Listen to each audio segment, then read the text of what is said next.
Doctor confirmed uterine rupture. Grace lost her fertility from then on. She became the kind of wife Ethan Vaughn claimed to want. Ma'am, we need an emergency contact. Family member? My parents live overseas. I don't have anyone else. You're married. Your husband is Ethan Vaughn, chairman of the Vaughn Group. Grace's heart sank cold and heavy. Mr. Vaughn's actually here today. Want me to call him? Half an hour ago, Grace saw gossip. Mia Parker was attacked. No, it's fine. I can handle it. I said I'm fine. But the officer still made the call. What is it? What could possibly be so urgent that the police had to drag me in here? Grace, but what happened to you? How are you hurt this bad? Why didn't you tell me? It's not that serious. I got stabbed 3 times. The bleeding's already stopped. Her casual tone punched Ethan hard. The old Grace would tremble at a cut and throw herself playfully into his arms. A voice came from the corridor behind. Mia Parker is so beautiful. No wonder she's Mr. Vaughn's favorite. Ethan tensed, watching Grace for an outburst. She sat in her wheelchair, bandaged hand steadying the document. Ethan's throat tightened. He knelt before her, just like in the past. Grace, I know you've been struggling since the miscarriage. If you want a child in the future, we can adopt an orphan, okay? Don't give me that look. A designer's hands matter. You of all people should... I understand. What is that supposed to mean? Are you being sarcastic with me? Taking care of her is the right thing to do. Mr. Vaughn, Miss Parker's very unstable right now. You should go be with her. I know you're upset, but what I feel for Mia is just paying a debt. Ethan, my head hurts. Will you take me to the hospital, please?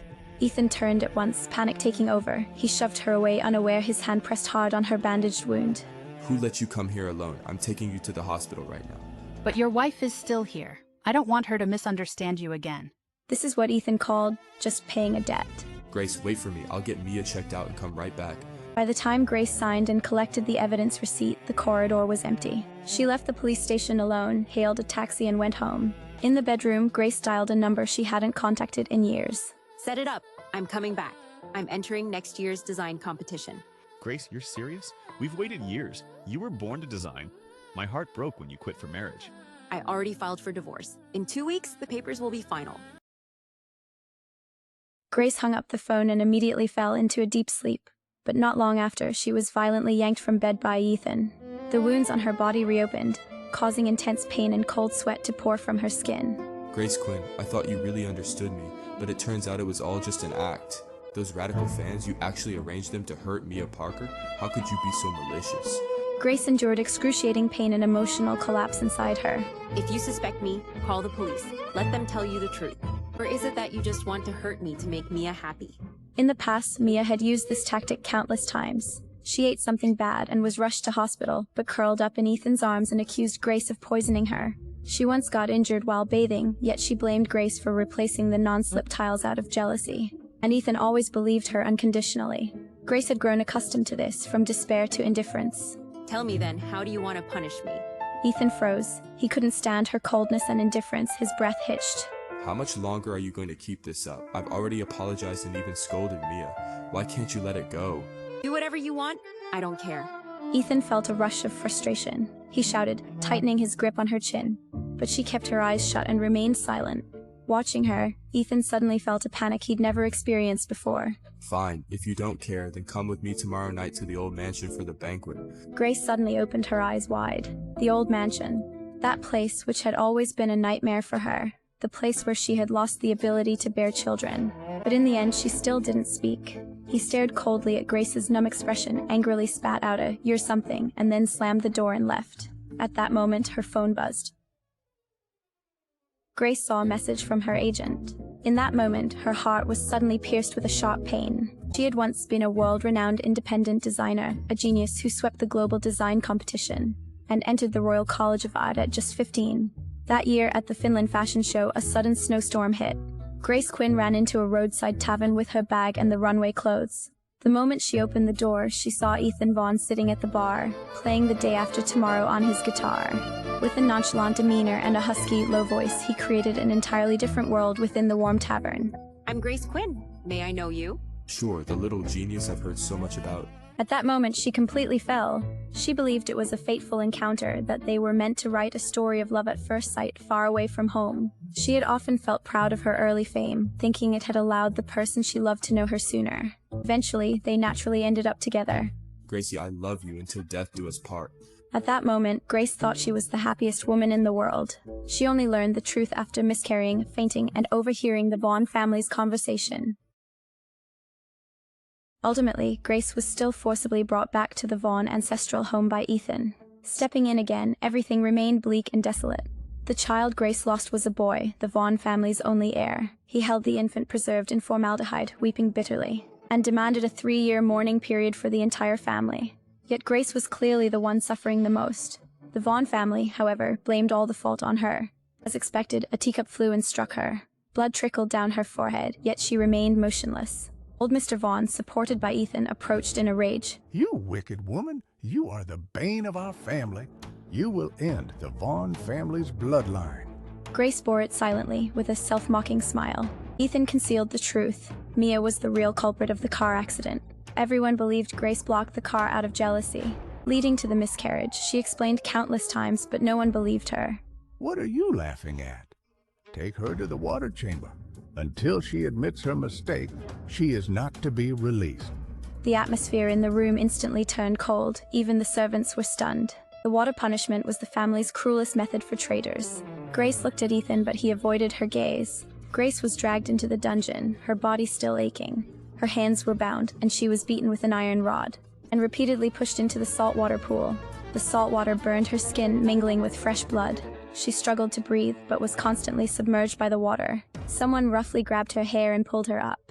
"Young madam, have you admitted your mistake?"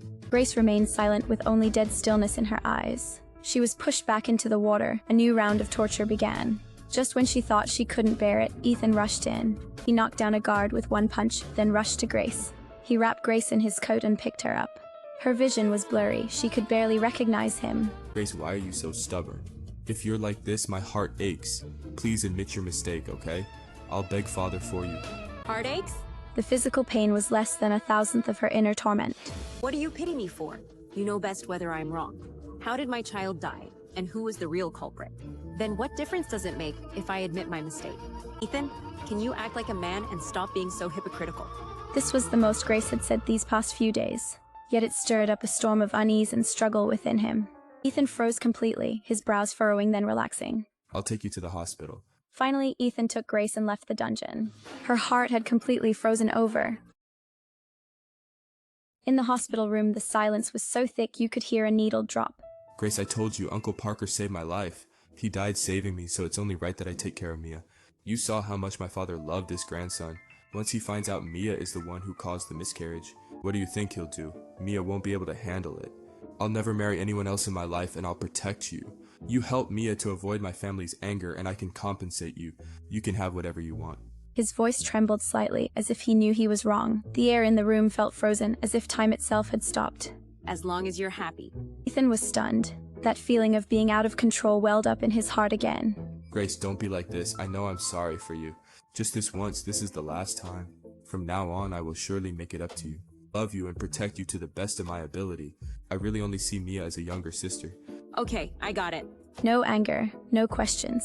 She no longer loved him, so she no longer expected him to compromise. He felt like he'd punched cotton. Just as he was about to speak again, his phone suddenly rang. "Ethan, come and save me quickly. I've fallen and hurt myself." Ethan immediately panicked and got up to run out.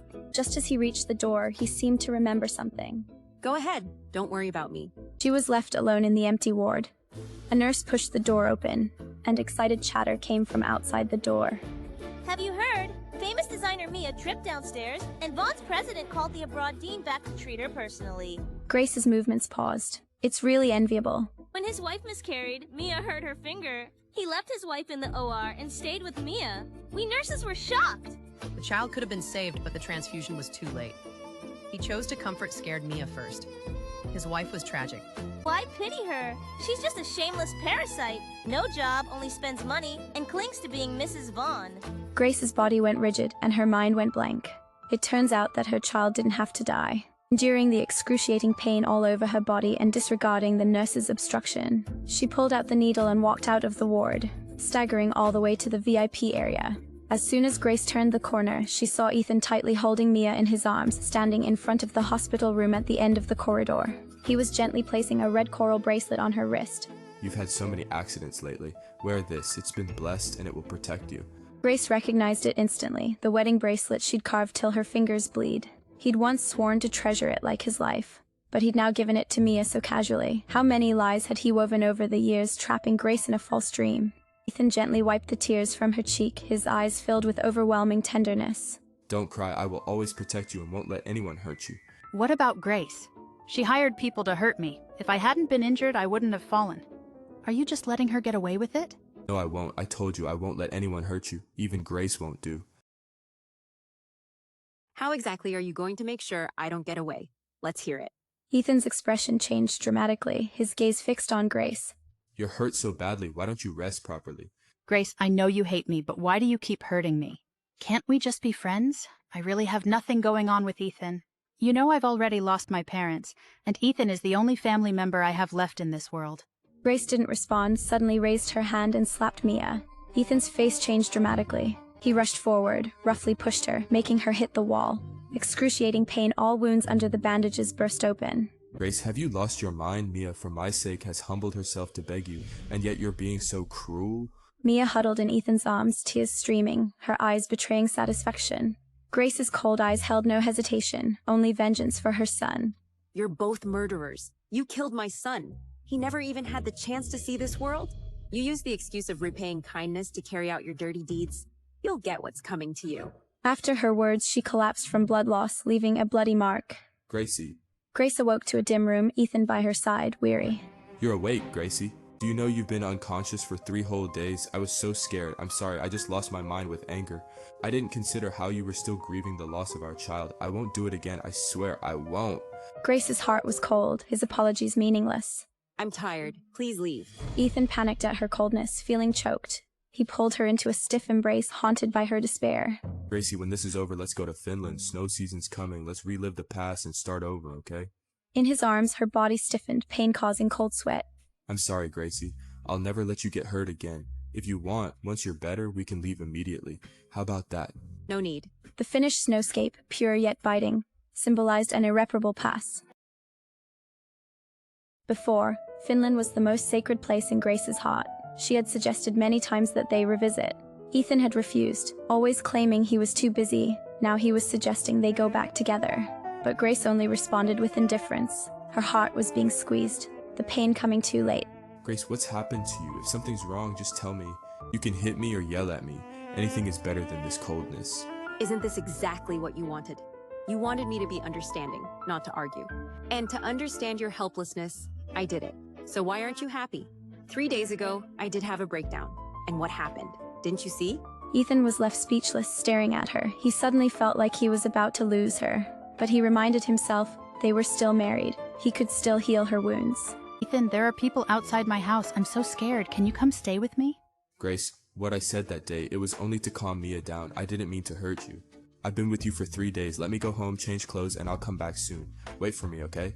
He rushed out of the room. Grace watched him leave. She knew he wouldn't be coming back, so she slowly sat up and left the hospital on her own. Once home, she quickly packed everything up and went to the court to finalize her divorce proceedings. Mia's account posted new design sketches. Grace instinctively clicked on them. Her pupils contracted and she froze. These were Grace's drafts for her own birthdays. Only Ethan had seen these sketches. Ethan, how could you let Mia steal my designs? Why would you do that? To her surprise, Mia answered the phone. Grace, Ethan is in the shower. He doesn't have time to listen to your nonsense. Everyone knows you're just a useless parasite. The once genius designer has long been gone. Do you think anyone will believe you? Ethan spent 3 days with you because he used those sketches to make me happy. You'll always be my defeated opponent in both love and career. And by the way, he said that as long as he's around, no one will dare report these designs as stolen. Do you understand? She hung up the phone. She pulled up hidden surveillance footage. It showed her sketching and Ethan taking the designs. She sent it to dozens of media outlets. Grace received a message from her agent. The message simply said, "Welcome back, my design queen." Grace finally smiled, a smile full of burning tears and endless hope. In the early hours of the morning, a Boeing 777 took off from the airport heading for France. At dawn, Ethan went to the Vaughan medicine shop, got supplements and medicinal soup, and brewed them himself at home. The strong smell of medicine filled the living room as he worked up a sweat, burning several prescriptions by accident with blisters forming on his fingers from the heat. He nearly exploded the clay pot in the process. The servants nearby couldn't help but advise him. Sir, let me do it instead. If you keep this up, you'll hurt your hands. If it doesn't work, I'll go to the hospital with you later and tell Madam that you prepared it. It'll be the same. If Master sees you doing it, he'll feel bad. Besides, Madam lost the child and you're still so devoted to her. We all think it's commendable. We stand by you. Hearing this, Ethan froze, his expression darkened. He slowly looked up at the servant, his gaze filled with cold fury. Is this how you usually treat Madam? The servant startled, paled, and didn't understand why Ethan, who had always been distant with Grace, was suddenly so furious. Oh no, sir. I didn't mean it like that. Didn't mean it? Ethan stepped forward, grabbed her collar, eyes blazing with rage. I wonder Grace resists me. Looks like you all have been the ones making her miserable behind my back. Get everyone who's made her unhappy out of the house. Break their legs and notify all the domestic service companies not to hire them again. The servant, horrified, fell to her knees, desperately begging for mercy. Ethan, however, had completely lost his patience. His mind was overwhelmed with thoughts of how Grace had been mistreated by so many people, especially since she lost the child. He finally realized that her increased sensitivity and numbness came from the pain of what she had been through. His heart filled with guilt and pain. Realizing his true feelings for Grace now, he began to feel deeply for her. He shook his head to regain focus and attempted to brew the medicine again. Fortunately, this time he was successful. He carefully took the pot of medicine, handed it to the driver, and rushed to the hospital. The entire time, a storm of emotions raged inside him as he replayed the words he planned to say to Grace, trying to make amends and rebuild their relationship. Grace will forgive me, right? After all, she loves me. As he muttered these words, a hopeful smile began to form on his lips. But everything came to a halt when he opened the hospital room door. The cold wind hit his face as Ethan pushed open the door to the hospital room. The white gauze curtain fluttered in the draft shaped like a sail. The air carried a mix of frost and disinfectant, immediately hitting Ethan's senses as his eyes scanned the empty room. Grace was not there. The bed was neatly made, the quilt folded to the side with a set of freshly folded hospital clothes resting on the edge. Ethan stood frozen, staring in disbelief. Grace, where are you? But there was no answer. The only sound was the wind howling outside. Where had Grace gone? She was covered in injuries. Where could she have possibly gone? He immediately turned and rushed toward the nurse's station. Where's the patient in room 8? Where did she go?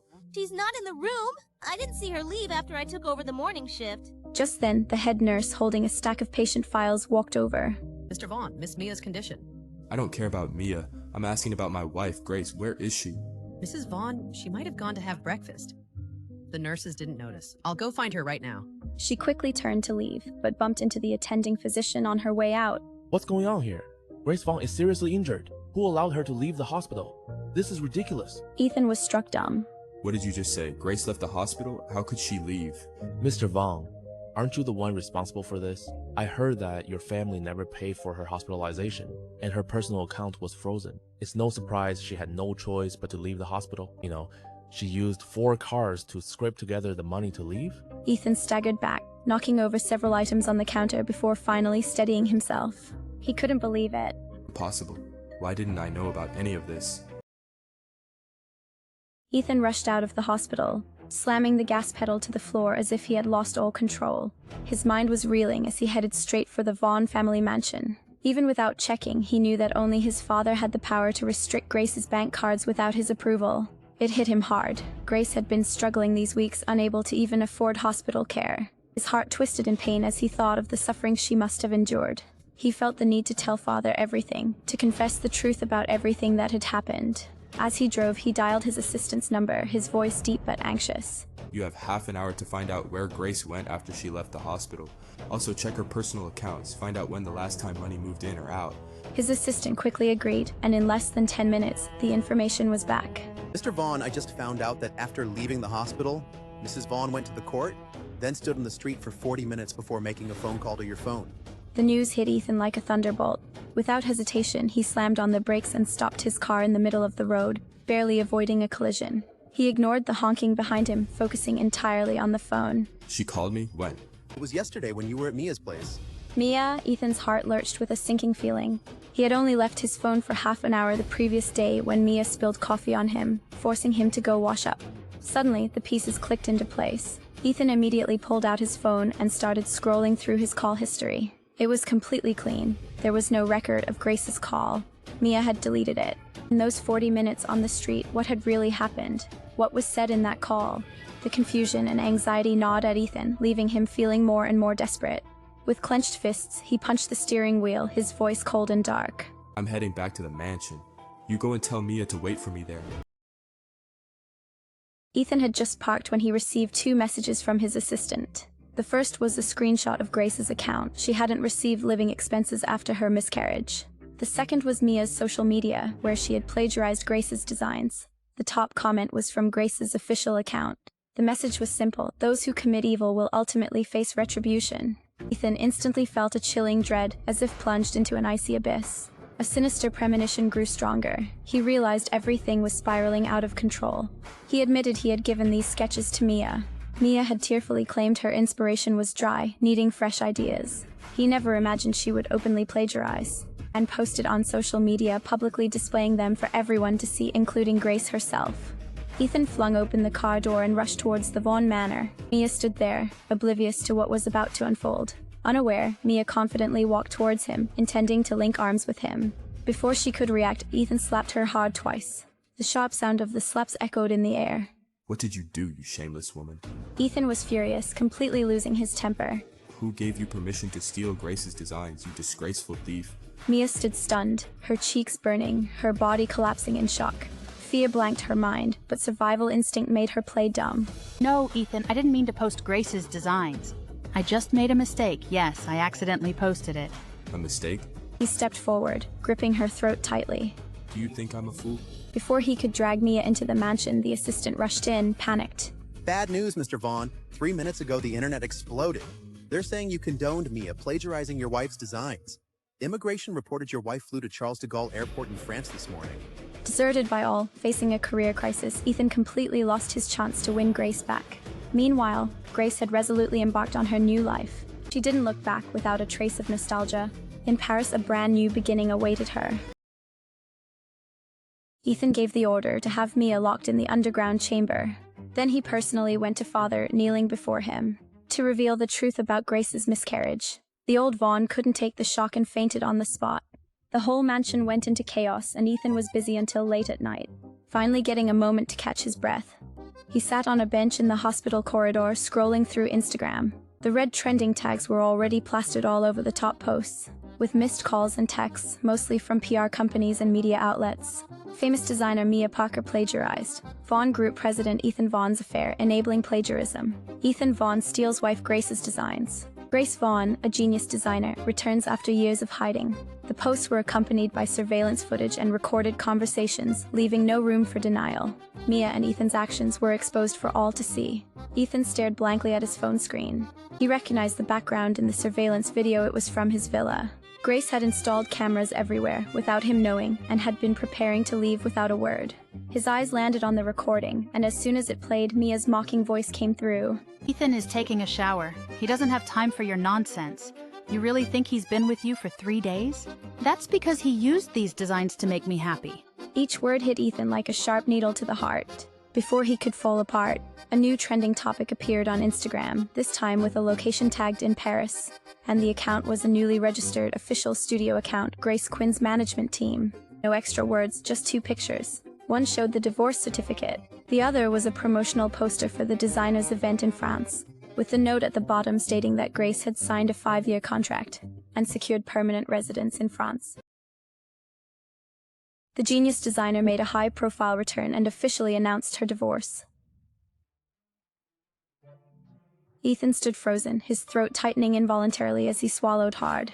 His fingers turned white from gripping the phone too tightly. Instinctively, he called Grace, only to hear, "Sorry, the number you dialed is no longer in service. Please check and try again."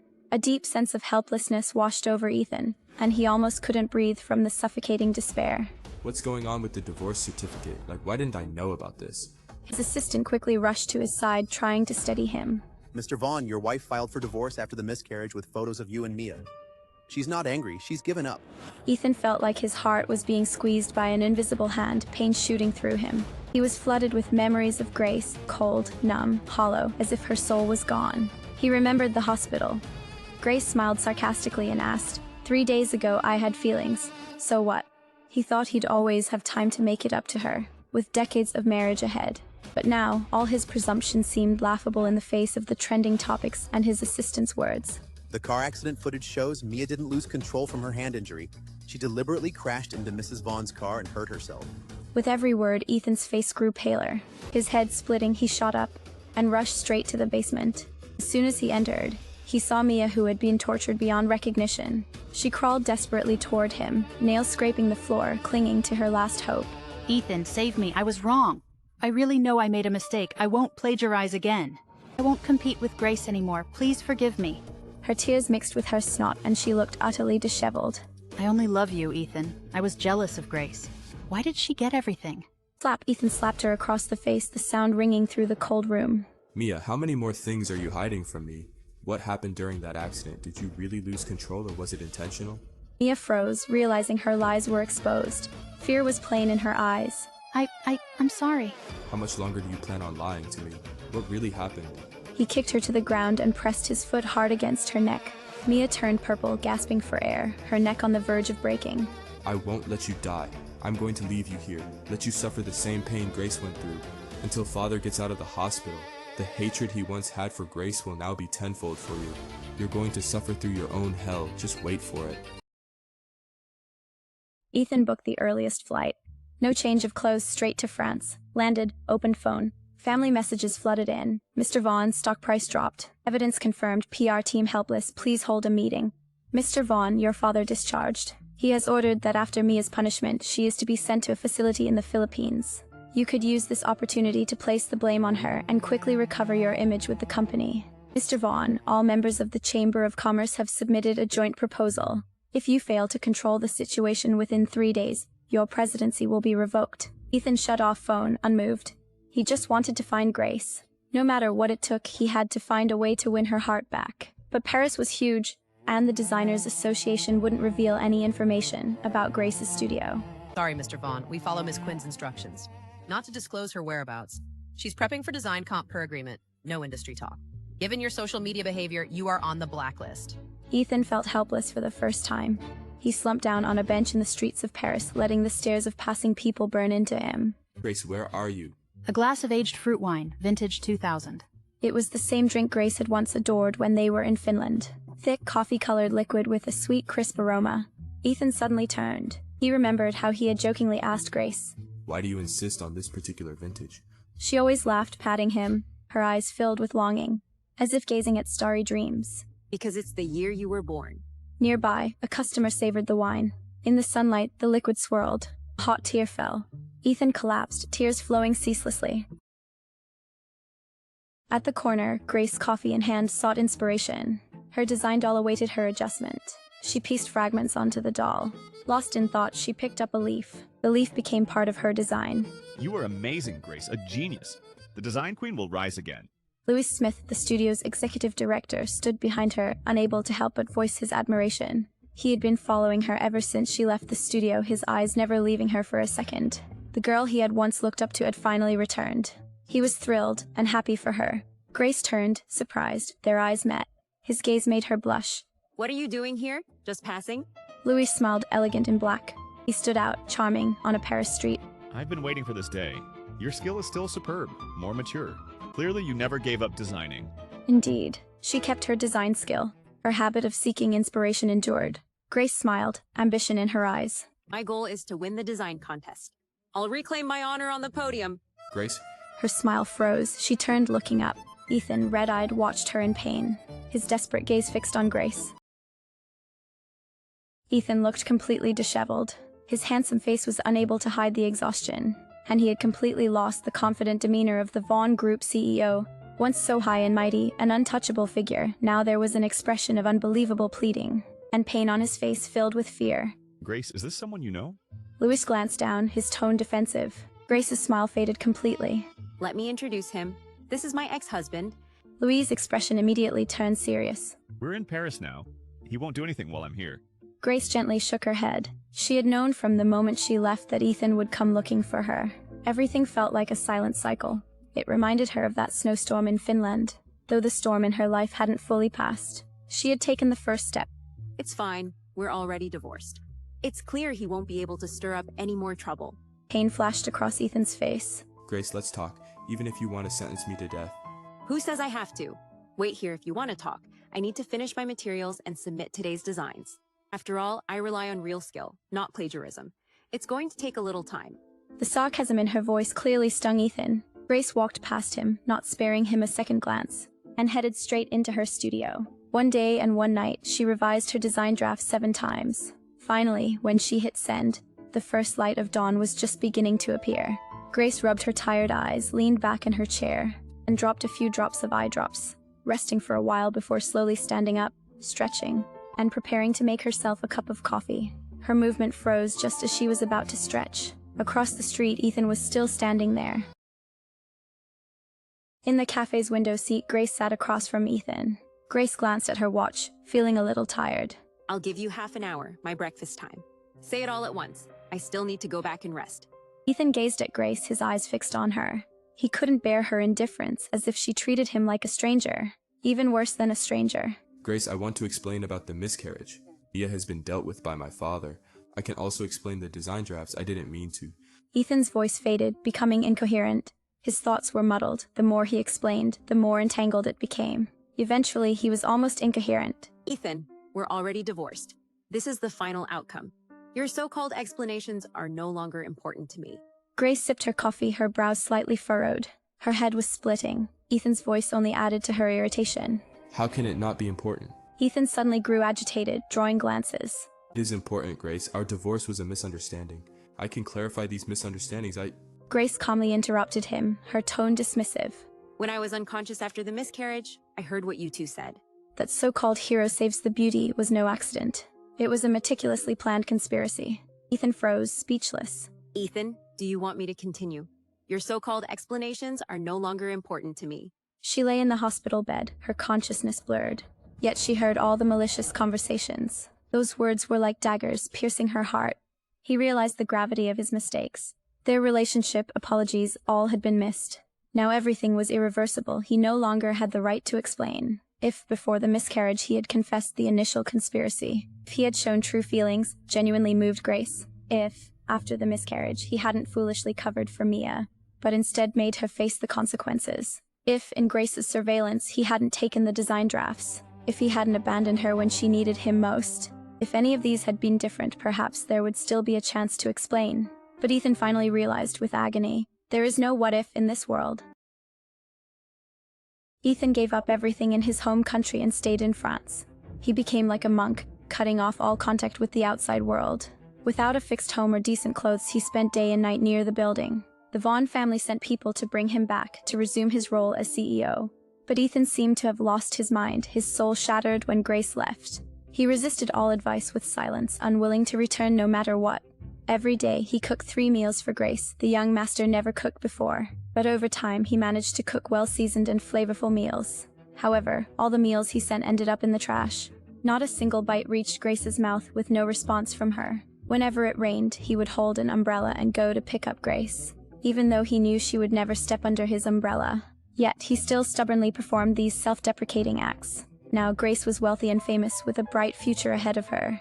Ethan bitterly realized that he no longer had anything that could attract her. The old Vaughn, driven mad by Ethan's stubbornness, had a heart attack. By the time he was rushed to the hospital, it was too late. The once great business empire declared bankruptcy and liquidation. Ethan's mother rushed to the streets of Paris, slapping Ethan in anger. You ungrateful son. For a woman, she can't have children anymore. What's the point? You didn't even return for your father's funeral. Are you out of your mind? It's my fault she became like this. You're all accomplices too. I made her quit her job. You secretly restricted her living expenses, making her last months worse than a beggar's. I don't deserve happiness. I deserve to repay everything I owe her piece by piece in the worst way possible. Slap. Another harsh slap. Ethan's mother was completely disappointed. But then, an unexpected tragedy occurred. Her flight back home crashed, and there were no survivors. When Grace heard the news, she had just passed the preliminary round. She topped the global trending list with the first-place score. Her past achievements were once again dug up. Several major brands reached out to her studio offering collaboration. Ethan's mother was in a plane crash. I suppose it's karma. They treated you so cruelly. As he spoke, his gaze unconsciously fell on Grace's lower leg. There were still faint scars. The plastic surgeon said she would need painful surgeries for recovery. Though some of Grace's wounds had healed, the torment felt like a hellish nightmare. But now, she had everything she had ever wanted. It's a shame. I feel sorry for the people on the plane. Their family and friends must be heartbroken. Luis, please make a donation to the families of the victims in the name of the studio. Luis looked at her in surprise. She had already been distracted by 2 birds flying by, her lips curled into a soft smile. A once-in-a-century blizzard hit Paris. The strong winds whipped the snow into a frenzy, heavy enough to snap branches off trees in the street, sending them crashing onto cars parked by the side of the road, setting off wailing alarms. Grace sat by the floor-to-ceiling window of the tavern, a glass of tequila in front of her. The spicy liquid slid down her throat and warmth slowly spread through her. A hoarse voice interrupted her peaceful moment, the music she was listening to now forgotten. Grace, why isn't it the vintage fruit wine anymore? I don't like vintage fruit wine anymore. I stopped liking it a long time ago. Ethan, you've been haunting my studio like a ghost. There's really no need for it. Since I've made a decision, I'll never regret it. Just like before, when I could give up my beloved career for you without hesitation. Now, when I say I'm giving up on you, I don't mean it lightly. Don't show up again, and stop sending me useless things to my studio. If you do, I'll call the police. Stalking and harassment are serious crimes in France. Ethan's eyes suddenly turned red. He reached out to touch Grace, but ultimately withdrew his hand. Grace, I know I've wronged you. I used to think that if I was persistent enough, I could win you over. But now I realize how foolish I was. But Grace, I still want to tell you, I admit the meeting back then was my fault. And the ending now is what I deserve, but I really did fall in love with you. Over the long years of marriage, I truly love you, I just realized it too late. Grace didn't want to hear any more. She waved her hand, signaling for the bartender, and placed her bank card on the counter. I'm buying out the entire bar tonight. All customers get free drinks. But there's one condition. Get him out. The tavern erupted in loud cheers. The customers all rushed forward, helping the bartender drag Ethan out. Outside, the wind and snow swirled around him. He was soon covered in a pale layer, but his eyes remained fixed, still burning with a gaze that never left the beautiful figure inside. As the white mist rose and clouded the floor-to-ceiling windows, the figure inside gradually became blurry. Before losing consciousness, the last thing Ethan saw in his mind was the street in Helsinki, Finland. The blizzard howled around, and he saw Grace carrying the model doll in her arms, struggling through the snow. She walked past him, running into the only tavern ahead. If, back then, he had stepped forward to protect her, to walk alongside her, would everything have turned out differently? When Ethan woke up, he was already lying in a hospital bed. The nurse pushed open the door, and seeing him open his eyes, immediately rushed over with a look of joy. She spoke in gentle French. "You're finally awake. Do you know you've been unconscious for half a month? We couldn't reach your family and were about to contact a rescue organization." Ethan tried to speak, but found he couldn't make a sound. Noticing his intent, the nurse quickly explained with a hint of regret. Your vocal cords were damaged from the cold. You can't speak for the time being, but don't lose hope. With proper rehabilitation, there's still a chance to recover about 50 to 60%. Ethan sat there in stunned silence. He tried to open his mouth several times, but his throat felt frozen, offering no vibration or sound. He couldn't even produce the simplest tone. Finally, Ethan gave up. He slumped against the side of the bed, numbly staring out the window at the birds chirping as if to taunt him. Was this retribution? For all the lies he had told Grace, for never speaking a kind word to her, was this his punishment that he could no longer speak?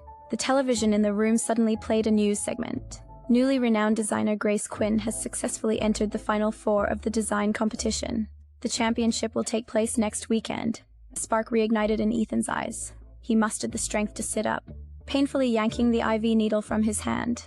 Holding on to the wall for support, he staggered out of the room, found a nurse, and wrote down his request. "Please help me buy a ticket to the design competition finals."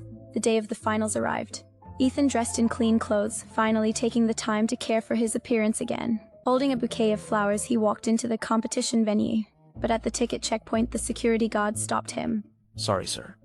Your ticket is a counterfeit. You must have been scammed by a scalper." Ethan froze in place, completely stunned. He had been scammed. So this was what it felt like to be deceived. This feeling of utter hopelessness. Grace won the design competition. That night, she graced the cover of Time magazine, becoming a globally sought-after designer. Her studio announced a global exhibition tour starting in Helsinki, Finland. On Helsinki's cobblestone streets, Grace and Louis stood side by side once more, coffee in hand. Grace, my life's biggest regret is not confessing my feelings to you sooner. I missed out on years with you. Now, I don't want any more regrets. Grace slowly looked up. The sunlight bathed Louis in a soft glow. His presence was captivating. I love you, Grace.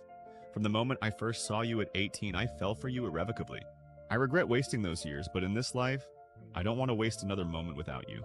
So, would you give me a chance to pursue you? He didn't ask if she would accept him just for a chance to pursue her. Louis's love for Grace was hidden in every subtle gesture. A gentle breeze, no longer the blizzards of the past. The shackles on Grace's heart vanished with the wind. Of course not, I won't.